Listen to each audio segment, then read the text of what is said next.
경기도 의원들의 의정활동과 경기도의회 주요 정책을 살펴보는 시간 의정포커스. 안녕하세요. 임일환입니다. 오늘은 한나라당 민경원 의원과 이야기 나눠보겠습니다. 의원님 안녕하세요. 네, 안녕하십니까. 네, 경기방송 청취자들에게 인사 부탁드립니다. 네, 경기도민 여러분 그리고 경기방송 청취자 여러분 안녕하십니까. 저는 경기도의회 한나라당 민경원 의원입니다. 최근 우리 경제가 조금씩 회복하고 있습니다. 이런 추세라면 멀지 않아 따뜻한 온기가 우리 사회 구석구석까지 미치리라고 기대합니다. 저도 경기도 의회에서 도민들께서 살기 좋은 또 따뜻한 경기도를 만드는데 최선을 다하겠습니다. 도민 여러분들의 많은 관심과 격려 부탁드립니다. 네, 의원님이 경제투자위원회 소속이신데요. 이 네. 경제 분야는 도민들이 가장 관심을 많이 가지고 있는 분야가 아닐까 싶습니다. 경제 활성화를 위해서 가장 고민하시는 부분이 있으시다면 어떤 점일까요? 네, 요즘 도민들을 만나보면 다들 아시는 바와 같이 가장 많이 하시는 말씀이 일자리 걱정을 제일 많이 하시고요. 또 그 다음으로 서민 경제의 어려움을 호소하고 계십니다. 그래서 저는 경제 활성화를 위해서 우선 중소기업에 대한 지원과 육성을 강화해 나가야 된다고 보고요. 또 그 중소기업인들의 애로사항 청취와 신용보증제도의 활성화, 또 수도권 중소기업 육성 방안을 마련해서 기업들이 경기도에서 기반을 다지고 성공할 수 있는 여건을 제공해 주어야 한다고 봅니다. 두 번째로는 청년 실업 해소를 위한 다양한 일자리 창출과 또 취업 박람회 개최, 그리고 해외 시장 개척과 교류를 적극적으로 추진해서 해외로도 진출해 나가야 한다고 봅니다. 세 번째로는 경기도가 추진하고 있는 미래 성장을 위한 기반 구축, 차세대 성장 동력산업 확충, 또 저탄소 녹색 성장 및 신재생에너지 발굴 육성과 또 첨단 과학기술 연구 지원 등의 사업 추진에 부족함이 없도록 적극 지원하여서 경기도가 대한민국뿐만 아니라 세계 속에서 미래 과학기술의 메카가 될 수 있도록 해야 한다고 봅니다. 그리고 아울러서 기업의 그 설비 투자와 외국의 첨단 산업 유치를 위해서 수도권에 대한 지나치고 불필요한 각종 규제를 철폐 또는 개선 완화해서 경쟁력을 키우는 것도 경기도로서는 중요한 과제라 할 수 있습니다. 네, 중소기업 지원 강화와 일자리 창출 그리고 신재생에너지와 미래성장에 관련해서 말씀해 주셨고 그리고 네. 수도권 규제가 완화돼야 된다 네네. 이런 말씀을 네, 해주셨습니다. 그렇습니다. 네, 이런 일들이 잘 해결이 되기 위해서는 한나라당 역할도 중요하고 또 민주당과의 관계도 잘 설정이 돼야 할 텐데요. 그런데 개원 전부터 한나라당과 민주당이 대치를 거듭했습니다. 이렇게 여야 간의 극한 충돌을 빚게 된 가장 큰 원인은 무엇이고 또 합의점은 무엇이라고 생각하시나요? 네, 지난 그 6.2 지방선거 결과 경기도의회는 여소야대가 되었습니다. 안타깝지만 저희 한나라당이 소수 여당이 되었지요. 그 결과 의회 운영이나 지방부에 대한 견제와 감시를 하는 과정에서 다수당이 된 민주당의 목소리가 커진 게 사실입니다. 제8대 경기도의회가 개원 후 말씀하신 대로 의장단과 상임위원장 배분 문제, 그리고 사대특위 구성을 둘러싸고 여야 간의 의견 차이가 있어서 도민들께 걱정을 끼친 바 있습니다. 특히 GTX 사업과 4대강 사업에서 민주당과 큰 의견 차이를 보이고 있는 것이 사실입니다. 그래서 민주당은 검증 활동을 하고 있는 반면에 저희 한나라당은 현장 방문을 통한 도민과 또 지역 주민들의 의견을 반영해서 적극 추진해야 한다는 것으로 정책 연구 활동을 하고 있습니다.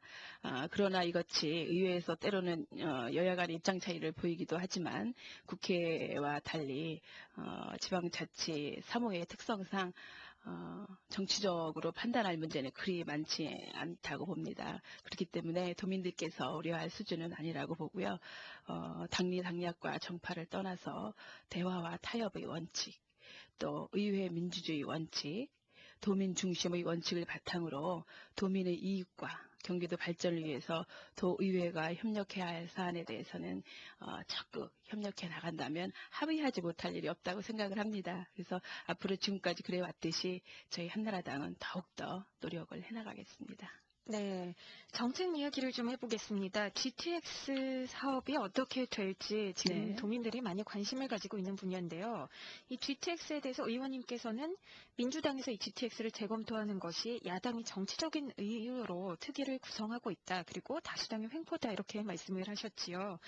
이 문제에 대해서는 앞으로 어떤 식으로 다뤄나가실 생각이신가요? 네, 이제 우리 도민들이 잘 아시다시피 GTX 사업은 서울에 가려면 막혀 있던 경기 남부와 북부, 또 동부와 서부를 지하로 있는 초고속 광역교통 수단으로서 경기도 전역을 일일 생활권으로 연결시켜 주게 됩니다.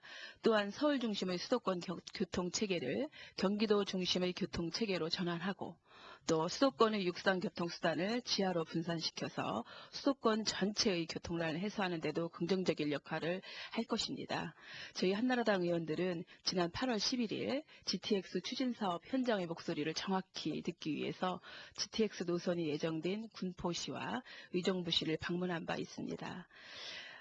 현장에 가봤더니 해당 지역의 민주당 소속 단체장을 비롯해서 그 지역 시의원, 또 지역 대표들과의 얘기를 통해서 들어보면 지역 경제 활성화와 또 경기 지역의 경쟁력을 높이기 위해서는 반드시 필요한 사업이고 GTX가 3개 노선이 동시에 조기 착공될 수 있도록 경기도의회가 앞장서 달라고 호소하였습니다.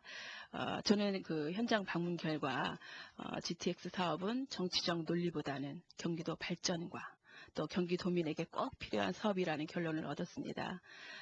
따라서 경기도의회는 지역 주민들의 지역 발전에 대한 열망과 또 강한 의지를 실현시켜야 할 사명이 있다고 봅니다. 저희 한나라당은 이 GTX 조기 동시 착공을 위해서 정책연구회를 구성하여 활동하고 있고요. 또 수도권 광역급행철도 예산 확보 가능성, 또 수익 사업성, 경제성 등 종합적인 GTX 타당성을 검토하고 전문가의 의견을 수렴해서 GTX 사업이 우리 경기도민에게 유용하게 사용될 수 있도록 최선을 다해 나가겠습니다. 네, 지금 GTX 사업에 대해서 여러 가지 의견도 많이 있고요. 아직까지는 완전히 합의가 되지 않은 상황인데요. 네. 지금 여기에 또 경기도가 추가 노선 연장을 추진하고 있죠. 여기에 대해서는 어떤 의견이신가요? 네, 이번에 경기도가 추가로 노선 연장을 위해서 3억 5천만 원의 용역비를 2010년 이후에 추가 경정 예산에 상정했으나 학술 연구 용역 심의를 거치지 않는 등 절차상의 좀 어려움이 있었습니다. 그래서 추가 노선 연장에 대해서는 기본적으로는 수요와 경제성 그리고 재원 대책을 고려해야 한다고 봅니다. 현재 경기도가 연구 용역 결과 노선 연장의 타당성이 높은 것으로 나올 경우에 정부의 국가 철도망 구축 계획에 노선 연장안이 꼭 반영될 수 있도록 국토해양부에 건의할 방침이기 때문에 우선 연구 용역 결과가 나와야 의회 차원에서 또 한나라당 차원에서 구체적인 입장을 내놓을 수 있을 것 같습니다. 네, 의원님께서는 초선 의원이시기 때문에 각오도 네. 남다르실 것 같고요. 또 지역 주민들이 바라는 점도 많이 있을 것 같습니다. 네. 의원님의 각오가 궁금합니다. 네, 저희가 이제 초선이기도 하거니와 또 저희 한나라당이 소수 여당이다 보기 때문에 초반부터 많은 어려움을 겪고 있는 게 사실입니다. 그래서 저희들 한나라당은 저희 지난 지방 선거에서 나타난 민심에서 나왔듯이 소통과 통합 그리고 생활 정치에 많은 초점이 맞춰져 있다고 봅니다. 그래서 저는 도민들과 소통하는 의원, 또 지역 간, 세대 간, 계층 간 통합을 위한 일정 활동을 해나갈 것입니다. 네, 앞으로도 많은 활약 기대하겠습니다. 네, 이제 준비된 시간이 다 됐습니다. 의원님의 끝인사로 이 시간 마치겠습니다. 청취자 여러분, 날씨가 점점 쌀쌀해지고 있습니다. 무엇보다 건강에 유의하시고 힘드시더라도 희망의 끈을 놓지 않기를 바라겠습니다. 저도 도민 여러분의 기대에 어긋나지 않도록 열심히 하겠습니다. 감사합니다. 네, 오늘 나와주셔서 고맙습니다. 네, 고맙습니다. 경기도 의원들의 의정활동과 경기도의회 주요 정책을 살펴보는 시간 의정포커스 민경원 의원과 함께했습니다. 다음 시간에 뵙겠습니다. 고맙습니다.